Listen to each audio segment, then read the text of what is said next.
आमको तो warning type रो थिला कि बाहर को मूवमेंट कर प्लस इंटरनेट ब्लैकआउट होता लोकाली मिसवाटा ये मना कर गोटे रूम रे बंद रूम रे रुह। निजुक्ति संरक्षण को नहीं उठिथिबा छात्र आंदोलन वर्तमान बांग्लादेश रे हिंसात्मक रूप नेइछि। तो आरी भितरे बांग्लादेश रु धराकोट को आसी पहुंची साईदुल्लभ मिश्र। तो आमे सीधा सड़क तांको सहित कथा हवा केमती थिला सेठिकार परिस्थिति से किभଳି सेठी रहुतिले से तांकर अनुभूति कोन थिला। सर आपण निकट रे बांग्लादेश रु फेरिले तो आपण सेठी कार्य करबा को जाइतिले तो केमिति सेठाकार सिचुएशन थिला आ अनुभूति केमिति थिला केमिति भय रहुतिला आपण। जय श्री राम। अनुभूति शिक्षणीय थिला तो सिचुएशन भारी खराब लॉ एंड ऑर्डर नथिला। एबे रिसेंटली स्टार्ट है जुलाई 17-18 स्टार्ट है सेटा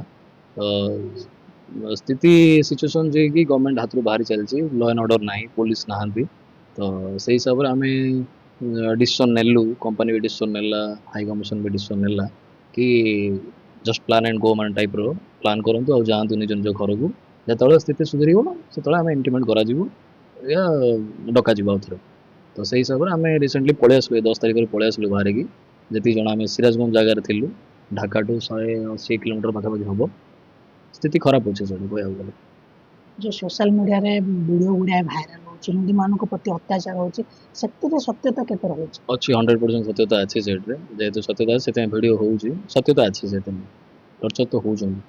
तो आपण सेठी थिले आपण को माने आखा पाखी परिवेश केमति थिला आपण निजु केते सेफ फील करथि। आमको तो वार्निंग टाइप रो थिला कि बाहर को मूवमेंट कर प्लस इंटरनेट ब्लैकआउट होता लोकाली मिसवाटा ये मना कर गोटे रूम रे बंद रूम रे रुह सब किसी काम ये करा जाऊ माने छड़ा जाऊ जहाँ भी हम फोन रे हो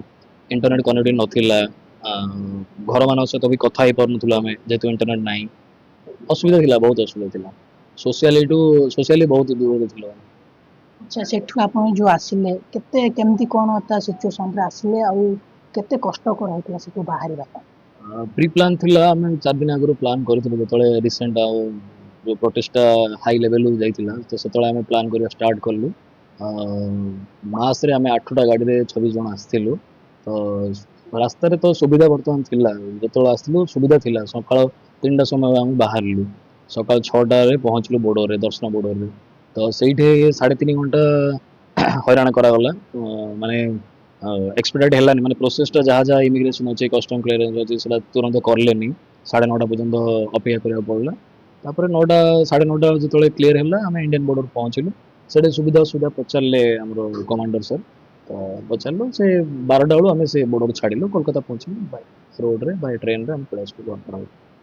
घर सहित कांटेक्ट थिला फैमिली सहित मझे 3 दिन 4 दिन बंद थिला रिसेंटली कहया गले 26-27 तारिख रे पूरा बंद थिला 26-27 तारिख माने पाखापाखि 4 दिन पूरा बंद थिला। हाँ ऑब्वियसली चिंता तो लगे निज चिंता लगे घर लोग चिंता लगे बहुत कष्ट थिला 4 दिन काल पूरा ये थिला सिचुएशन खराब थिला। जो भली सिचुएशन थिला से समय रे आपनकर रहिबा खाइबा पीबा से सब रो समस्या कोन थिला रहिबाटा तो चाली चलन तो कॉम्प्रोमाइज थिला मु जोडा कहली आ खाइबा भी आम स्टोर करथिलु किछि दिन पई सेटा मध्ये सरी आसिया थिला केते दिन रहइबो 12 दिन 12 जन 13 जन लोग जदी गोटे मेस रे खायंती केते दिन रहइबो तो कॉम्प्रोमाइज थिला कॉम्प्रोमाइज सिचुएशन टाइप थिला। वर्तमान सिचुएशन से ठिकार केमती आपण आसला बेले केमती थिला सिचुएशन तो सिचुएशन गंभीर थिला सिचुएशन गंभीर थिला से किछि कहबोनी कि सिचुएशन नॉर्मलाइज होइछि सिचुएशन गंभीर अछि। आपण सेफली फेरी आछन आपण केते खुशी अछन तो ऑब्वियसली बहुत अच्छी खुशी तो बहुत अच्छी देखा जाऊ आउ थे रिटर्न हबार प्लान जदि हुए आम गवर्नमेंट तो आमको क्लीयरेंस दिए जीवाई तो आम ऑब्वियसली जुबू ना अलग किसी प्लान करूँ प्रोफेशनल रहा। निहाती भाव में बांग्लादेश रे कार्य करथुबा साईदुल्लभ मिश्र एबे निज घर को फेरी आछन निज परिवार सहित मिसिबा पर से खुशी अनुभव करछन से सिचुएशन रो जे बाहरी थिले तांकर अनुभूति को बखाउथिले।